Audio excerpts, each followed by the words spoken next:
Une plateforme électorale avec le FPI de Laurent Gbagbo et le PDCI d'Henri Konan-Bédié pour la présidentielle de 2020. C'est un des scénarios les plus réalisables aujourd'hui, si on en croit les discussions et les ponts établis ces dernières semaines entre les deux personnalités ainsi que leur plus fidèle lieutenant Assoa Adou, secrétaire général du Front populaire ivoirien, ainsi que d'autres cadres du parti de Laurent Gbagbo étaient à Daoukro, fief du président du Parti démocratique de Côte d'Ivoire, PDCI, quelques jours avant. C'est le secrétaire exécutif du PDCI, Maurice Kakou Gikawe, et l'avocat du parti qui était à Bruxelles, où réside Laurent Gbagbo depuis sa sortie des geôles de la CPI. Que comprendre à travers ces diverses tractations entre les deux partis autrefois adversaires? Une plateforme électorale de ce type pour 2020 peut-elle se défendre? Un PDCI amputé de plusieurs de ses cadres, exclus pour avoir choisi de rallier le RHDP d'Alassane Ouattara, reste-t-il encore une machine électorale d'envergure? Quel poids politique pour le FPI de Laurent Gbagbo, qui a opté pour le boycott actif depuis des années? Assoa Adou a d'ailleurs expliqué être aussi et surtout dans un vaste projet de réconciliation nationale qu'il partage avec le PDCI ainsi que d'autres partis qui le souhaiteront, et pourquoi pas le RHDP, la formation d'Alassane Ouattara. Le président Ouattara, qui en prête le plus gros échec de sa gouvernance au chantier de la réconciliation, gagnerait-il à accepter de dialoguer avec le FPI de Laurent Gbagbo, alors que le gouvernement ne reconnaît implicitement que l'autre FPI porté par Pascal Affi N'Guesson? Autant de questions que nous aurons à poser à deux personnes très au fait des questions politiques majeures sur le continent Côte d'Ivoire. Rapprochement FPI-PDCI, la réconciliation comme seul credo ou la reconquête du pouvoir d'État, c'est le thème retenu pour l'émission du jour. À chacun et à tous, bonjour et bienvenue. Place au débat, on revient après ceci.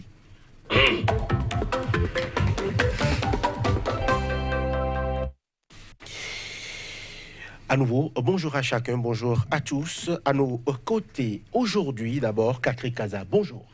Bonjour, Jonas. Vous êtes le président du réseau Panacom, qui est un réseau de communicateurs panafricains. Un plaisir de vous retrouver sur ce plateau. Ça fait quelques semaines et quelques mois que vous n'étiez pas là. Face à vous aujourd'hui, Patrick Armand-Pouillon, bonjour. Bonjour. Vous êtes coach en politique de développement et gestion de crise. Messieurs, merci d'être là. Le PDCI et le FPI sont de plus en plus proches. Kakri Kaza, vous qui suivez les choses de l'intérieur de par votre proximité, dites aux téléspectateurs de SICA ce que nous réservent les deux anciens chefs d'État. Bonjour aux téléspectateurs de SICA TV et à la direction. Merci, Jonas. Je pense que les deux chefs d'État du Front populaire ivoirien, les deux anciens chefs d'État et les présidents du Front populaire ivoirien, le président Laurent Gbagbo et du PDCI, le président Henri Konan-Bédié, veulent aider à la réconciliation. C'est ça le point focal de tout ce rassemblement, de ce rapprochement. Parce que sans véritable réconciliation, la Côte d'Ivoire ne peut pas se retrouver, elle ne peut pas se relever. Aujourd'hui, la Côte d'Ivoire traverse depuis un certain temps des turbulences très graves et il faut sortir de tout ça. Il faut que les Ivoiriens se retrouvent, il faut qu'ils s'asseyent. Le jeu démocratique ne doit pas être un jeu de mort, ce ne doit pas être une occasion de toujours perdre des vies humaines, de toujours avoir des destructions, de tout. Donc le rapprochement de ces deux chefs d'État, c'est pour amener le régime en place à venir à la table de négociation pour la véritable réconciliation. C'est ça le principal enjeu. Après la réconciliation, maintenant, une fois que les choses seront établies, une fois que les cœurs seront apaisés, on peut penser à autre chose et puis on peut aborder les autres questions de façon plus sereine. Voilà, des cadres PDCI en Belgique, des cadres FPI à Daoukro. Sommes-nous en train de parler réconciliation, Patrick Armand-Pouillon, ou sommes-nous surtout en train de parler présidentielle 2020? Oui, vous avez donné la parole à un communicateur impliqué, donc il communique, il met en place la stratégie de communication. Sinon, c'est une plateforme pour reprendre le pouvoir chez Alassane Ouattara. Bon, on peut parler de réconciliation après 2020, mais pour le moment, ce n'est pas réconciliation, c'est faire en sorte de renverser le régime qui est au pouvoir. Voilà ce qui se prépare, voilà ce qui se trame, voilà ce qui se met en place. C'est aussi simple que cela. C'est aussi simple que ça. C'est-à-dire que, vous savez, sur ce plateau, je vous ai dit que le président Alassane Ouattara a tendance à minimiser le président Henri Konan Bédié, qui est un monsieur qui sait négocier. Il négocie en respectant les gens. Il négocie en honorant. Vous voyez les prérequis que le FPI a demandé, il a fait. Et c'est pas quelque chose de facile pour lui, pour avoir travaillé longtemps avec Afin Guessan, de reconnaître l'aile Gbagbo comme le seul FPI. Donc vous croyez, il suit. Et demandez au président Ouattara aujourd'hui de céder certaines choses dans le sens de dialoguer avec le FPI. Vous allez voir que c'est difficile. Parce qu'il n'a pas cette temps, il n'est pas de ce caractère. Et l'autre, c'est un fait négociateur. Et ça, c'est-à-dire que si le FPI lui propose un candidat de poids, je vous assure que Bédié n'hésiterait même pas à renoncer à une candidature PDCI pour accompagner une candidature FPI dans le but d'obtenir ce qu'il veut obtenir. Et ça, beaucoup de leaders au plan africain n'ont pas ça. La capacité, dans le but d'atteindre un objectif, de s'effacer pour pouvoir atteindre son objectif. Parfois, on veut à la fois atteindre un objectif, à la fois on pense à soi. Et résultat, en militant pour les deux ensemble, on passe à côté. Donc, je vous assure, je vous ai dit ici qu'il ne faut pas minimiser cet homme. Il ne faut pas penser que Henri Konan Bédié est fini. Et lorsque le président Ouattara disait sur FPI que bon, qu'il a quel poids, j'ai dit vraiment, c'était une phrase de trop que le président Ouattara ne peut pas dire de Henri Konan Bédié. Et donc, je souhaite vraiment que cette émission permette au président Ouattara de comprendre qu'on ne peut pas mépriser des gens qui nous ont aidés à un moment donné. Et donc, il aurait pu éviter cette phrase qui vraiment va créer une envie réelle de se sacrifier dans le but de faire partie de son camp.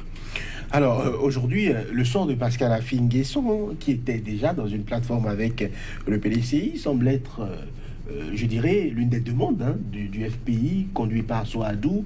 On ne participe à cette plateforme que si nous sommes les seuls FPI légitimes et reconnus.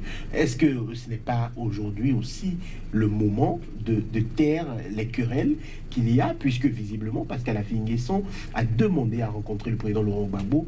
Sa demande n'a pas eu de suite, il n'a pas pu se déplacer en Belgique pour le rencontrer. Est-ce que ce n'est pas aujourd'hui le moment d'oublier quelques rancœurs qui pourraient exister encore? Le président Afin Guessan a fait de la prison aussi, il ne faut pas l'oublier, il a eu des difficultés. Est-ce que ce n'est pas le moment de passer outre ces divergences-là et de parler uniquement du Front populaire ivoirien? Un seul Front populaire ivoirien, je veux dire. Puisque visiblement, il y a un qui est reconnu par les autorités en place et l'autre qui semble être le FPI peut-être le plus populaire, mais qui n'est pas reconnu officiellement. Il n'est pas peut-être le plus populaire, c'est le seul FPI extrêmement populaire. Je n'ai pas... je pense que c'est un jeu politique. C'est un jeu politique avec 9% à la présidentielle de 2015, c'est quand même de quoi quantifier le poids de l'autre. Mais je veux dire que le seul leader politique, pour ne pas être trop exclusif, sinon l'un des leaders politiques qui ne fait pas de politique avec la rancœur et la rancune, c'est Laurent Gbagbo. C'est Laurent Gbagbo. Il ne fait pas de politique avec la rancœur et la rancune. Et pourquoi Pascal Afin Guessan n'a pas été reçu? Mais Pascal Afin Guessan n'a pas été reçu parce que lui-même, il a mené plusieurs démarches pour rencontrer le président Laurent Gbagbo, pour avoir la posture, la position du président Laurent Gbagbo.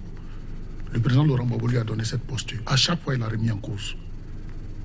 Afin Guessan a envoyé un de ses lieutenants, qui était alors son lieutenant, rencontrer le président Laurent Gbagbo, pour savoir si le président Laurent Gbagbo était candidat au congrès de Mahama, congrès pour le renouvellement des instances du FPI, en 2014. Le président Laurent Gbagbo a dit effectivement il est candidat. Afin Guessan dit il ne voulait que ça, pour permettre au président Laurent Gbagbo de reprendre l'instrument du FPI pour continuer le combat. Parce que de là où il était, il avait besoin de cet instrument pour continuer le combat. Le président Laurent Gbagbo a dit oui. C'était la énième personne qu'Afi a envoyée. Quand la personne est arrivée, il dit non, lui, il a écarté, il a rejeté cette personne des choses. Il y a eu plusieurs missions qu'il a envoyées. Quand le président Laurent Gbagbo a signé l'acte de candidature, il a même envoyé l'acte de candidature avec un huissier occidental pour venir, un huissier blanc. Afin Guessan n'a pas reconnu. Il y a eu plusieurs signaux. Il a même envoyé ses propres proches, en tout cas très liés, entre Afi et lui. Les personnes on a rencontré le président Laurent Gbagbo. Comme toi, tu ne peux pas aller le rencontrer pour le moment. Tu ne peux pas sortir. On l'a rencontré. Il dit les candidats. Afin Guessan n'a pas fait droit à ça. Et il a joué le jeu de l'adversaire. Il y a eu plusieurs négociations. Le président a dit qu'il ne voulait pas. Jusqu'à ce qu'il y ait l'ambassadeur, l'ex-ambassadeur du Ghana, j'ai un peu oublié son nom, qui a fait les démarches, y compris la secrétaire générale d'Alord Afinguessan, Mme Monet. Ils ont mené les démarches. Le président a dit, bon, comme je suis dans cette posture, et puis je ne peux pas parler. Voilà. Et puis, on a vu quand même la mauvaise foi des uns et des autres. Si Afi est d'accord, parce qu'une négociation, une rencontre là, elle s'est faite justement pour informer les gens, mais avant ça, il y a des négociations qui se font. On se rencontre pour quoi? Pour atteindre quel objectif? Ils ont discuté, Afi dit, il est prêt. Il dit, bon, on se rencontre là, c'est pour quoi? C'est pour s'entendre sur quoi? C'est pour reprendre le FPI, parce que tu sais désormais qu'on a besoin de ça pour mener le combat. Il dit, oui, il n'y a pas de souci, il est prêt. On dit, ok. Donc, quand cela ne tient, comme il y a eu trop de mauvaise foi, pour ne pas encore embrûler les vins, il a dit, il n'a pas dit, il a dit, il n'a pas dit. Tu fais une déclaration, et puis tu viens, on se rencontre. Et puis, on va s'entendre de toutes les manières. Si j'ai discuté avec Soro Guillaume, c'est pas avec toi, Afi, je ne vais pas discuter. Moi, je n'ai pas de problème. Soro Guillaume qui a fait la rébellion. Afi dit, il n'y a pas de problème. Il s'élève, il devait faire la déclaration à Abidjan. Il s'élève, il va en France, il dit, mais tu devais faire une déclaration. Il dit, non, je vais faire ça en France.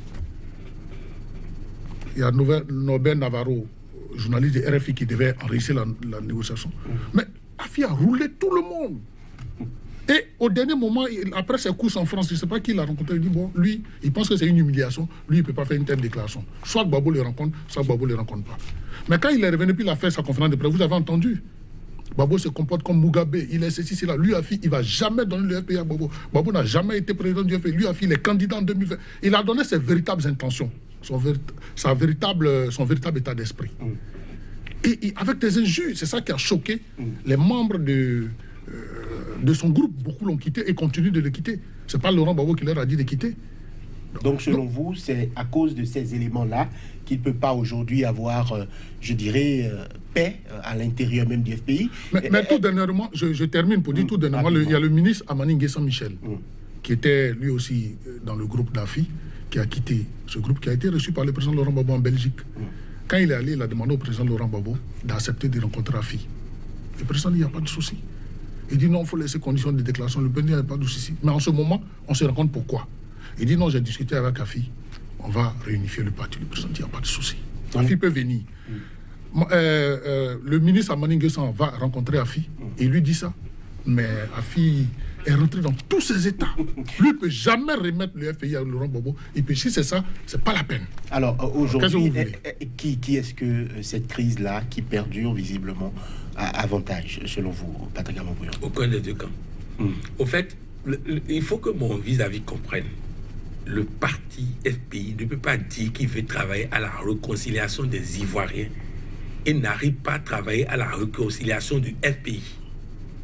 C'est-à-dire que vous ne pouvez pas convaincre quelqu'un que vous voulez travailler à la réconciliation quand vous refusez de travailler à la réconciliation du FPI.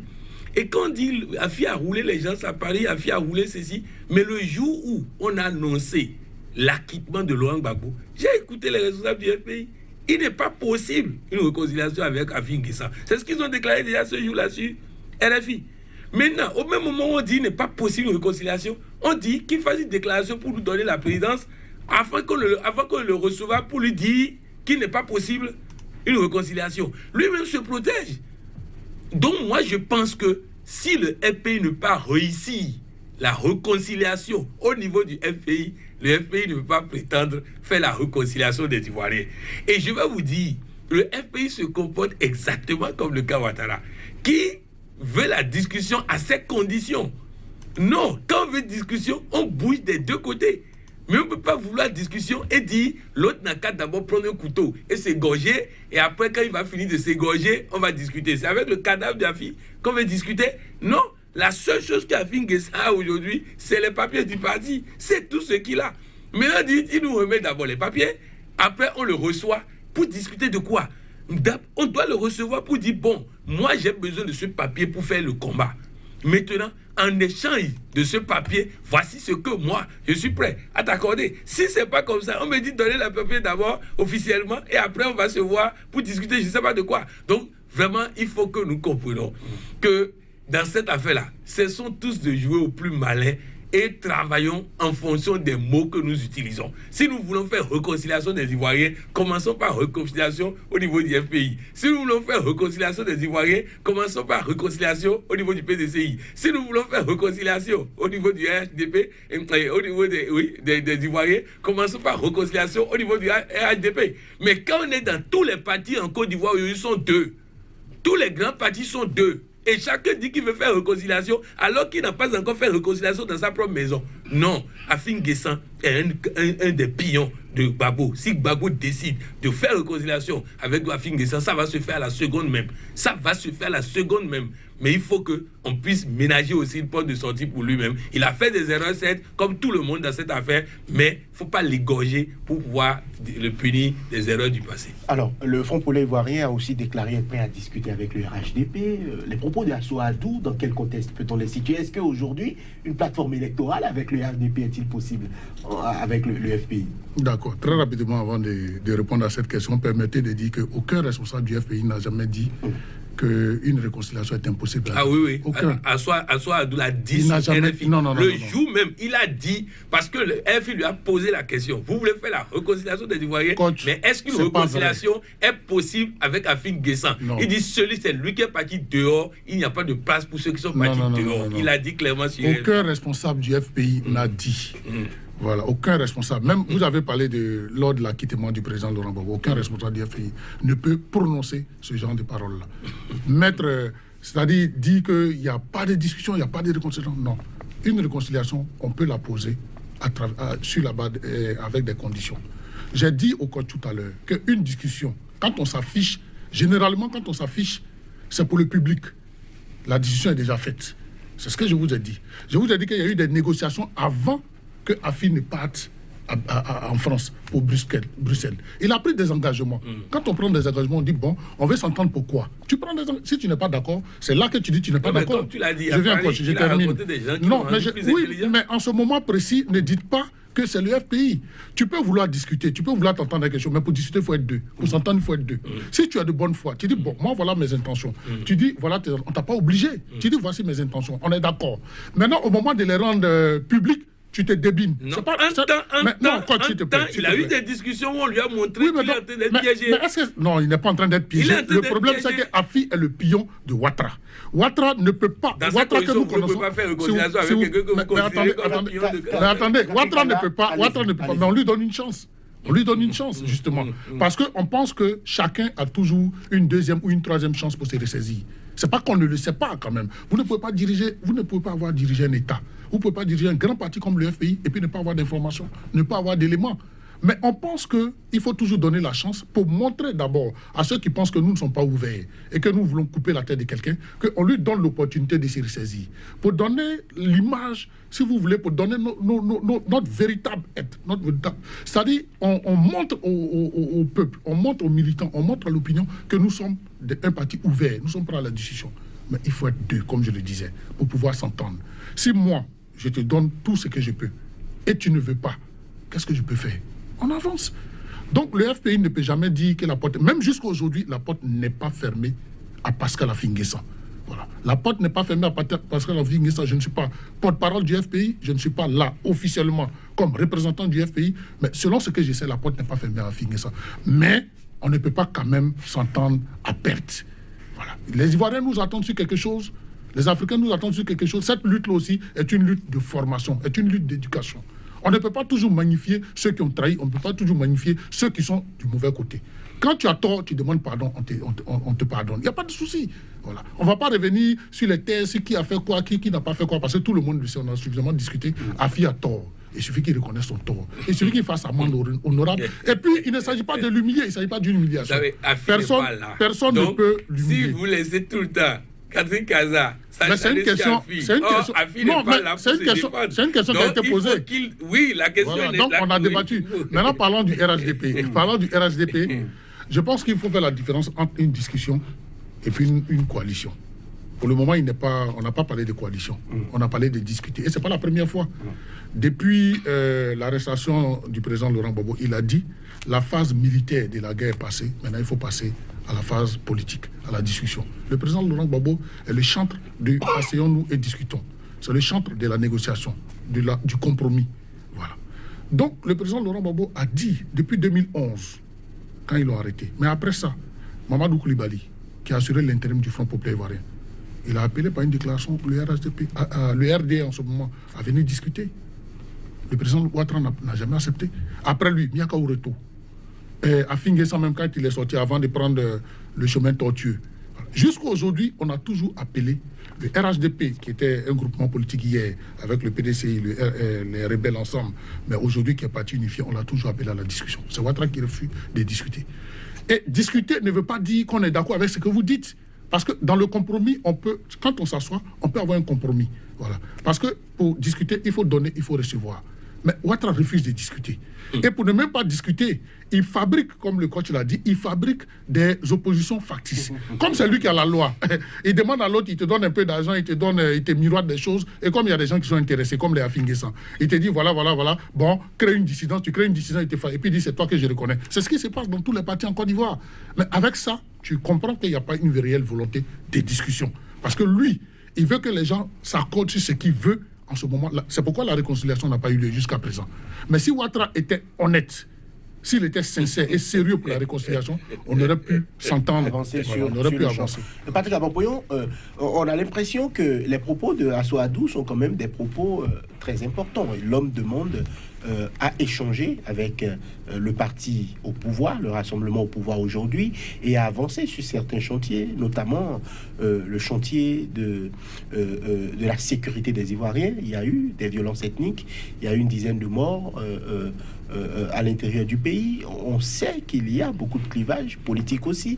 On sait que le FPI, aujourd'hui, l'aile Laurent Gbagbo n'est pas reconnu par les autorités ivoiriennes. Est-ce que les autorités aujourd'hui gagneraient à écouter ou à discuter avec l'aile Laurent Gbagbo du FPI? D'abord, nous allons commencer par centraliser les choses. C'est-à-dire, on n'est pas ici pour dire qui est honnête, qui est malhonnête, parce que à ce jeu-là, je ne sais pas si je pourrais me retrouver dans le débat, parce qu'on a un pro-Gbagbo, membre du militant de Gbagbo, qui trouve que Gbagbo est un dieu sorti d'un ange et tout ça, et que tous les autres sont des traîtres, des malhonnêtes, des ceci et tout ça. Et comme je ne suis pas là pour représenter les autres, le débat sera vraiment difficile. Donc, on va cesser de donner des noms d'oiseaux à tout le monde et parler avec des faits réels et concrets. Maintenant, ils veulent discuter avec Alassane Ouattara. Que demain matin, Alassane Ouattara accepte la discussion, tu vas voir qu'il y aura des conditionnalités pour discuter. C'est ça qui pose problème. Le FPI ne veut pas. Et puis, quand on dit déjà que Afinguessan est un traître, est un représentant de choses là, et on dit au même moment qu'on veut traiter avec lui, qu'on veut se réconcilier avec lui, ça veut dire donne-nous les papiers, là on va déclarer publiquement que tu es un traître, on va t'enterrer. Et le gars va accepter ça, et c'est ça qu'on appelle négociation, c'est ça qu'on appelle chante de la négociation. Non, je crois que fondamentalement, il faut que tout le monde commence par comprendre que son vis-à-vis n'est pas bête. Si les différents camps en Côte d'Ivoire commencent par comprendre que le vis-à-vis n'est pas bête et qu'Afinguessan, quel que soit ce qu'on peut lui reprocher, a aujourd'hui un papier dont ils ont besoin. Et donc, qu'est-ce que vous mettez sur la table pour avoir ce papier? Si on ne discute pas comme ça et on dit non, tu as été traître, il faut te décapiter avant qu'on ne discute, non. Et de la même manière, discuter avec le gouvernement, oui, mais pour discuter de quoi? Sur quelle base? Il ne faut pas que oui, quand on va dire oui pour la discussion, c'est en ce moment on va sortir maintenant la conditionnalité, c'est qu'on nous remette d'abord le récépissé de FPI. Tu vois, donc, la discussion, il faut véritablement dire ses intentions clairement. Et dans le même temps, au même moment, on dit, le FPI n'a jamais dit qu'on ne veut pas se réconcilier avec Afinguessan. Mais Afinguessan, c'est un traître. Il a trahi, c'est un pion de Ouattara et tout ça. Donc, vous voyez, il y a une contradiction dans le discours. Et je crois que nous devons tous nous dire, le vis-à-vis n'est pas bête. Le FPI joue à un jeu dangereux. C'est-à-dire, il veut jouer avec toutes les cartes parce que leur objectif n'est pas d'être dans une plateforme, leur objectif est de revenir au pouvoir. Et donc, à force de jouer à gauche, jouer PDCI ici, jouer RHDP ici, jouer ceci ici, à force de jouer à tout ça là, ça ne permettra pas d'émerger réellement en 2020. Pour le moment, ils ont un régime au pouvoir qui est fort. Et pour pouvoir affronter ce régime, il faut des alliances. Alors si, au même moment, on est en train de faire des alliances, au même moment, encore qu'on oblige ces alliances-là à faire des déclarations qu'ils ont accepté de faire, et après ces déclarations, on veut encore discuter avec le RHDP. Franchement, je crois qu'il faut une ligne directrice claire parce que les autres risquent de se fatiguer à force de discuter avec des gens qui font du zigzag. Alors, la volonté de dialogue, est-ce que ce n'est pas une volonté qui résulte aussi de la possibilité ou donc de la demande ou d'établir un pont avec les autorités afin que Laurent Gbagbo puisse rentrer en Côte d'Ivoire? Pourquoi pas? Puisque la Côte d'Ivoire est bien partie à la CPI et que rien n'empêche, pourquoi pas la Côte d'Ivoire aujourd'hui, d'organiser ou de permettre un retour de Laurent Gbagbo dans son pays? Est-ce que c'est un chantier d'importance pour vous ou pour le FPI? Est-ce que c'est un chantier prioritaire pour vous avant 2020 ou pourquoi pas dans les plus brefs délais? La libération et le retour du président Laurent Gbagbo a toujours été un chantier important et prioritaire pour nous. Parce que nous pensons que c'est un maillon essentiel pour la réconciliation. Quand on parle de réconciliation, c'est aussi la libération et le retour du président Laurent Gbagbo. C'est le retour des exilés. Moi, je suis exilé. Comme je l'ai dit tantôt ici déjà sur le plateau, je me plais bien ici au Bénin, mais je me sens encore mieux chez moi en Côte d'Ivoire. Donc je vais rentrer dans mon pays. C'est tout ça qui participe de la réconciliation nationale. Et quand le coach dit qu'il n'y a pas de sujet de discussion, mais c'est pas vrai. C'est pas vrai. Les sujets de discussion sont connus. D'ailleurs, il y a un dialogue déjà qui a été amorcé. Mais c'est juste que le gouvernement ne fait pas preuve de bonne foi. Pourquoi est-ce qu'il ne veut pas qu'on appelle un chat par un chat? Le problème, c'est que tu peux ne pas être d'accord avec ton camarade. Tu peux dire, bon, toi, je n'aime pas ce que tu as fait. Mais compte tenu du fait que nous devons nous entendre, asseyons-nous et discussion. C'est pas parce que je critique les actes que tu as fait que je ne suis pas prêt à la discussion. Je ne comprends pas un peu la maldade qu'il fait. On a dit, tu as fait ci, tu as fait ça. Je ne suis pas d'accord. C'est parce qu'on n'est pas d'accord qu'on s'est séparés. Donc, critiquer les actes que tu as fait ne veut pas dire que je n'ai pas la volonté de discuter. Voilà. Donc, je ne veux pas revenir sur Afin N'Guessan parce qu'il n'est pas le centre de notre plateau du jour. Mais je pense que critiquer quelqu'un, ça ne veut pas dire qu'on n'a pas la volonté de discuter. Ça, c'est la première chose. On est en train de se mettre avec le PDCI.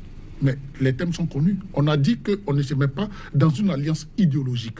On se met dans une alliance. C'est une alliance non idéologique. C'est une alliance non idéologique. C'est pour des sujets bien définis. Conquérir le pouvoir d'État. Non, pas pour le moment conquérir le pouvoir d'État, parce que ce n'est pas la priorité. Si on va dans ces conditions en 2020, on va connaître une crise plus grave que celle de 2010. Et ce n'est pas ça. On ne veut pas le pouvoir pour le pouvoir. C'est pourquoi le cheval de bataille, c'est-à-dire le véritable point, le véritable point de notre rassemblement, c'est la réconciliation nationale. À partir du moment où on s'assoit, tu en veux à quelqu'un, tu critiques de toutes les manières. Le RDR nous critique, on critique le RDR. Le PDCI nous a critiqué, on critique le PDCI. Mais au-delà de toutes ces critiques, qu'est-ce qu'on décide pour la Côte d'Ivoire? Il faut qu'on s'asseye, il faut qu'on discute comme Laurent Gbagbo le dit. Donc on se met avec le PDCI. On dit il y a la Cour africaine des droits de l'homme, des droits de l'homme et des peuples, qui a pris une décision concernant la commission électorale indépendante. Tout à fait. Il faut appliquer cette décision. C'est une décision de justice. Et tous les partis en Côte d'Ivoire, et même toute l'opinion internationale, est d'accord avec ça. Et comme c'est l'arbitre... Aucun chef d'État, je ne vous coupe pas, aucun chef d'État ne respecte plus aujourd'hui les décisions. Oui, mais c'est pourquoi il faut s'asseoir. C'est pourquoi il faut s'asseoir pour discuter. Il faut s'asseoir pour discuter. Si on s'assoit et puis on discute, on va trouver un terrain d'entente. Voilà. Mais quand on se rend compte que on pense être les plus forts. Le RDR n'est pas aussi fort comme il était en 2011, s'il te plaît, coach. Donc, c'est pourquoi, pour ne pas que la Côte d'Ivoire aille encore en déliquescence, il faut s'asseoir pour discuter. Quand Assou Adou, le secrétaire général du Front Populaire Ivoirien, le seul Front Populaire Ivoirien, dit qu'il est prêt à discuter avec le RHDP, mais ce n'est pas en contradiction avec notre rapprochement avec le PDCI. Non. Le PDCI même appelle le régime à la discussion. Appeler le régime à la discussion, ça ne veut pas dire qu'on veut s'allier au régime pendant qu'on est allié à ses adversaires. Non, il ne faut pas faire cet amalgame-là, le coach. On est avec le PDCI. Ensemble, on a créé un rapprochement qui pourra être peut-être une plateforme, une alliance plus tard. Ce n'est pas impossible. Parce que nous sommes un parti politique qui recherchons le pouvoir d'État pour conquérir le pouvoir, pour les essais. Mais pour le moment, comme je vous l'ai dit, c'est la réconciliation nationale. Parce qu'il faut que le président Laurent Gbagbo, le ministre Charles Blé Goudé, le camarade Damana Diapikas, etc., moi-même, il faut qu'on rentre dans notre pays. Il faut qu'on participe de la réconciliation nationale. Il faut qu'on apaise les cœurs. Il faut que les Ivoiriens on dit c'est pas trop intéressant, mais comme il y a des clivages, Ouattara, Bédié, Soro et autres, il faut que chacun se sente en sécurité. Il faut que chacun se sente dans cette Côte d'Ivoire. Et puis, on crée les conditions électorales idoines. Au-delà du rapprochement, après le rapprochement, après l'apaisement, après la sécurisation du pays. Parce qu'on ne peut pas être dans un pays ou au vu et au sous de tout le monde. Il y a des enfants qui agressent, qui tuent impunément. On sait où ils sont et puis on ne leur fait rien. On leur donne un joli nom, les enfants en conflit avec la loi. Mais c'est des microbes. Oui, vous voulez parler. Donc, il faut ramener. C'est un phénomène extrêmement important. Sans doute que les autorités réfléchissent à trouver une solution. Ils vont réfléchir pendant combien d'années? Nous allons évoluer dans le débat. Ils vont réfléchir pendant combien d'années? Il faut ramener la sécurité. Il faut créer les conditions électorales idoines. Il faut apaiser le climat social. Et puis tout le monde ira aux élections. Patrick Amampoyon, le PDCI qui a fêté ses 73 ans d'existence, aujourd'hui, il fait face à la pire crise, on va le dire comme ça, depuis sa création. On a des caciques, des pontes même, des têtes pensantes du parti qui sont en train de partir. Est-ce qu'aujourd'hui, le PDCI peut reconquérir le pouvoir d'État, selon vous, en 2020? L'ancien PDCI aurait pu reconquérir le pouvoir d'État seul. Mais le PDCI actuel a compris que pour reconquérir le pouvoir d'État, il faut des alliances. Et c'est pourquoi ils sont en train de travailler dedans. Mais le départ de certains, il faut comprendre.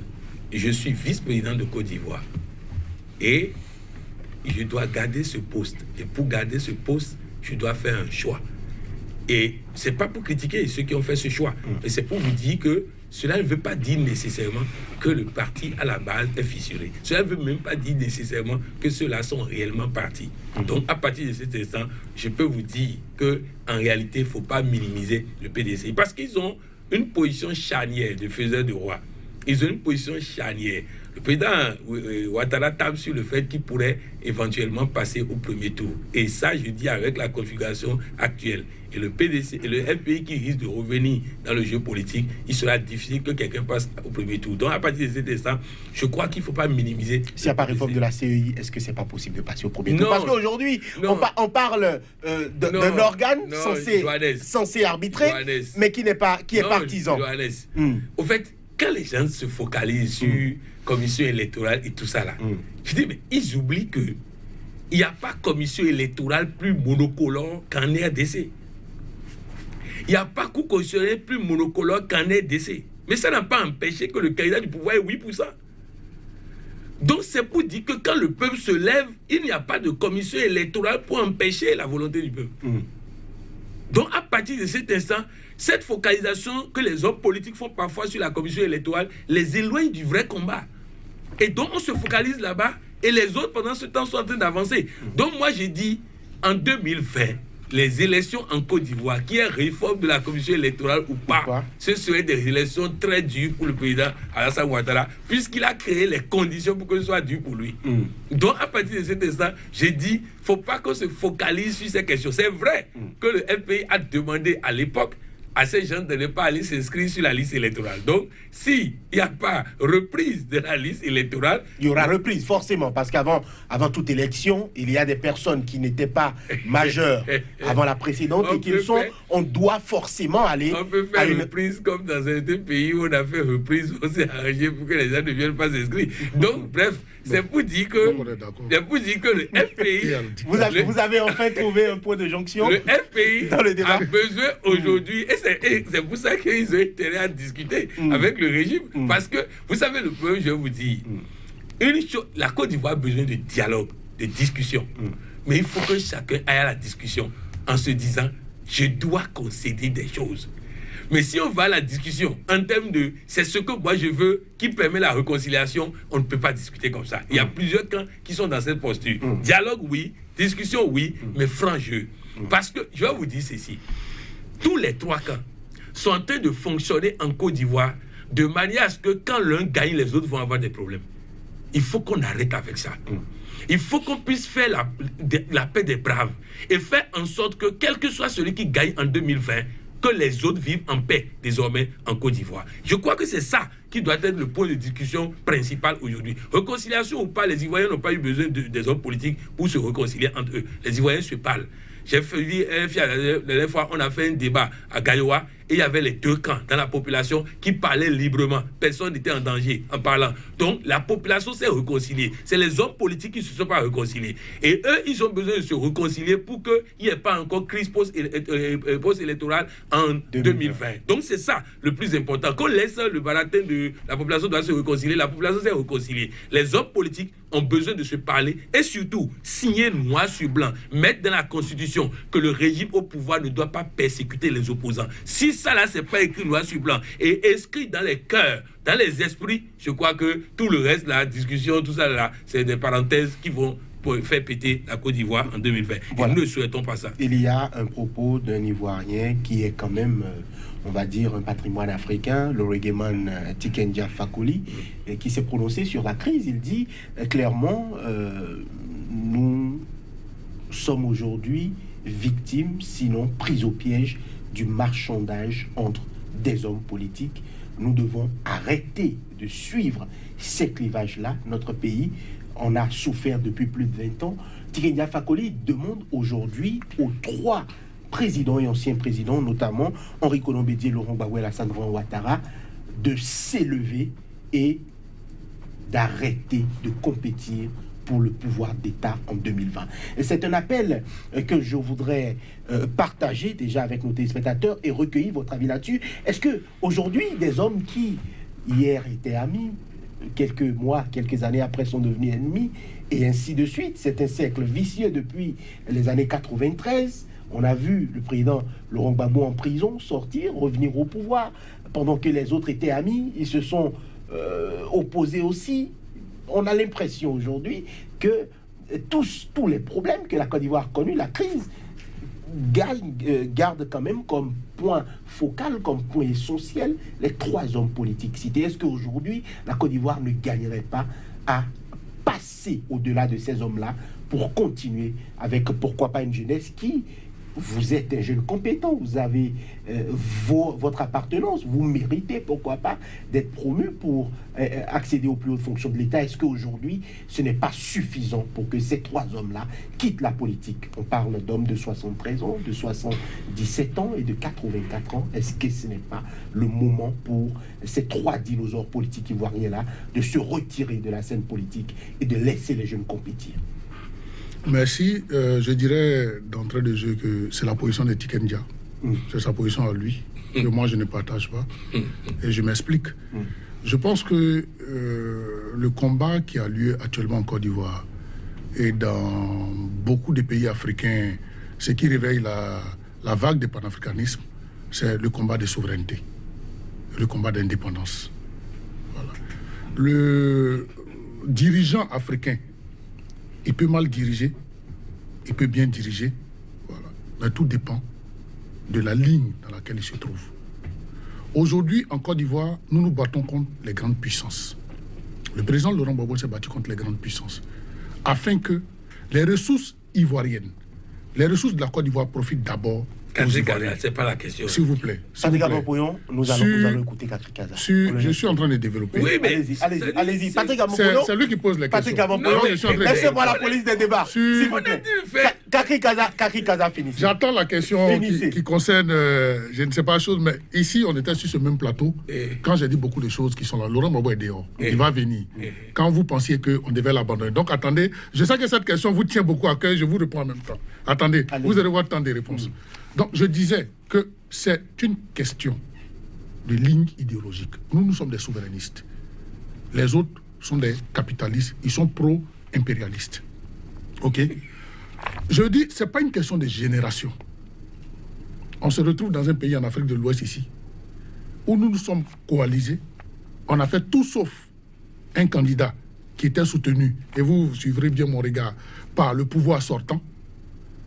Le candidat qui était soutenu par l'opposition, le candidat par défaut est passé. Aujourd'hui, toute la population regrette. Parce qu'on s'est rendu compte que ce candidat par défaut, qui a remporté les élections, est pire que celui-là même qui allait venir.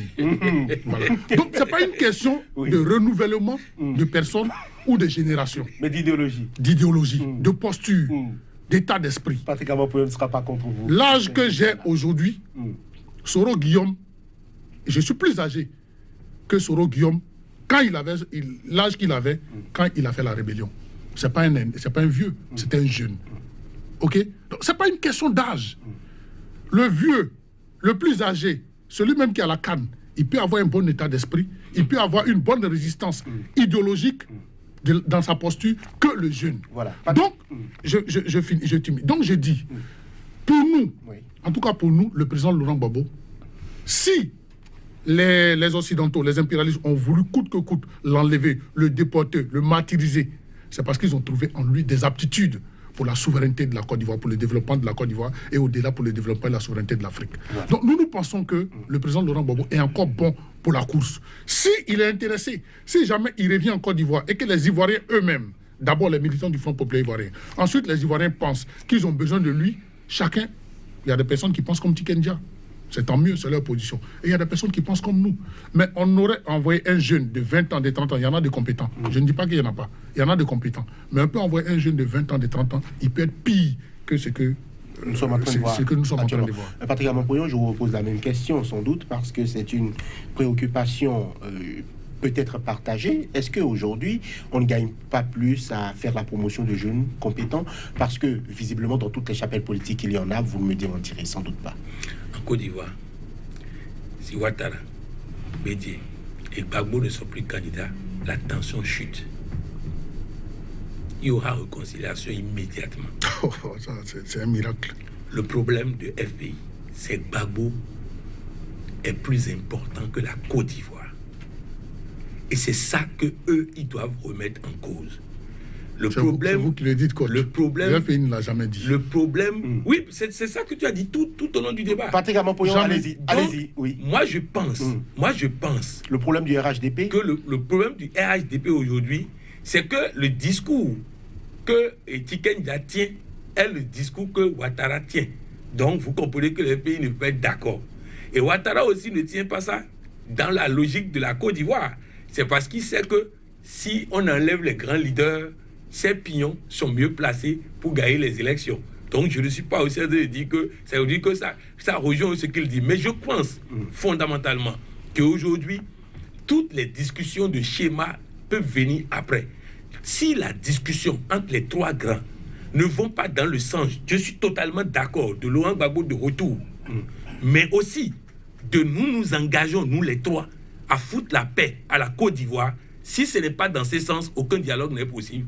Parce que si Gbagbo est candidat, Ouattara est candidat, Bédié est candidat, ne leur demandez pas d'aller faire un accord qui va favoriser un camp ou un autre. Chacun va tirer les droits de son côté, va vouloir les conditions qui lui permettent de gagner les élections et nous ne serons pas sortis de l'auberge. Je crois que fondamentalement, tant un leader commence par avoir une responsabilité messianique dans un groupe, ça pose problème. Quand quelqu'un devient incontournable,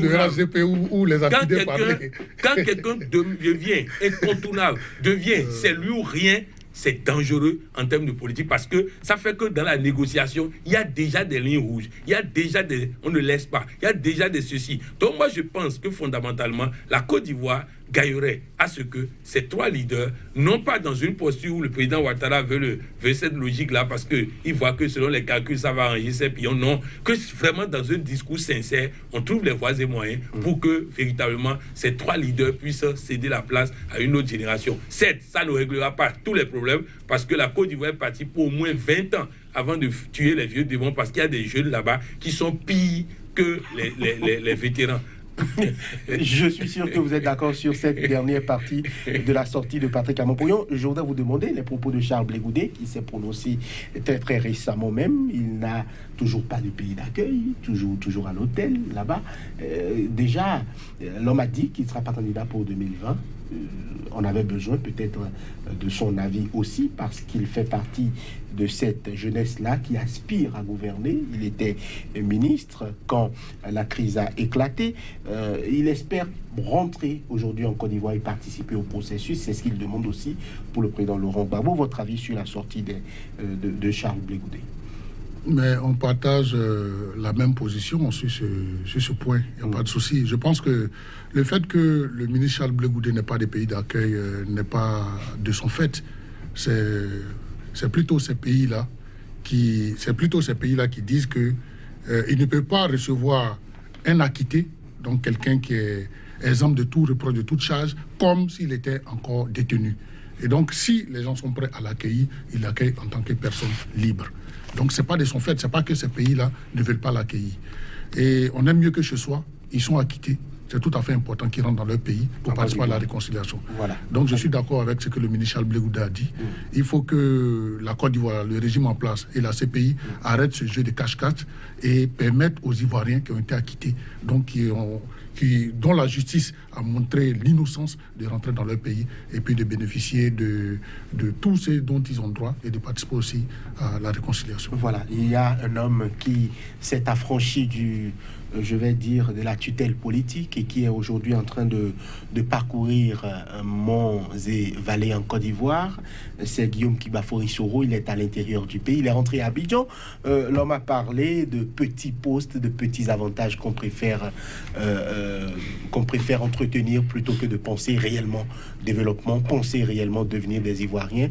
Il semble visiblement aujourd'hui dans une posture de compétiteur pour 2020 qui est de plus en plus affirmée, avec notamment l'érection d'au moins 2 partis satellites qui portent sa cause et sa candidature. Rapidement, votre avis sur la tournée de Guillaume Soro et les propos qu'il a eu à tenir, des propos extrêmement durs, notamment vis-à-vis des dirigeants actuels. Je voudrais rapidement dire que, vous savez, ce dont le président Alassane Ouattara a peur pour les FPI, c'est qu'il a peur qu'ils viennent avec ce discours où c'est eux qui ont toujours une information que personne n'a. Rapidement, c'est fini. Donc, pour en ce qui concerne Guillaume Soro, c'est pour dire que Guillaume Soro va faire tout le travail et il appréciera. C'est un monsieur très intelligent qui saura s'arrêter si c'est pas bon. Donc, c'est pas encore dit qu'il est candidat. Il va faire tout le tour, il va apprécier et je vous assure qu'il prendra la décision qu'il arrangera le mieux à la fin de cette tournée. Voilà, vous êtes Patrick Armand-Pouillon, coach en politique de l'organisation crise. Face à vous aujourd'hui, Kakri Kaza, président du réseau Panacom, réseau de communicateurs panafricains. Messieurs, merci. Vos positions étaient plutôt contradictoires, même s'il y a beaucoup de points sur lesquels vous étiez plus ou moins d'accord. On va espérer donc que toute la classe politique ivoirienne ait pris assez d'enseignements de ce débat, puisqu'il y avait un Ivoirien et un pas moins Ivoirien, puisque Africain convaincu et extrêmement globe-trotteur sur ce plateau. Messieurs, merci d'être des nôtres. Merci à vous, chers téléspectateurs, de nous avoir suivis. À très bientôt pour notre numéro de Angle de Vue. D'ici là, portez-vous bien.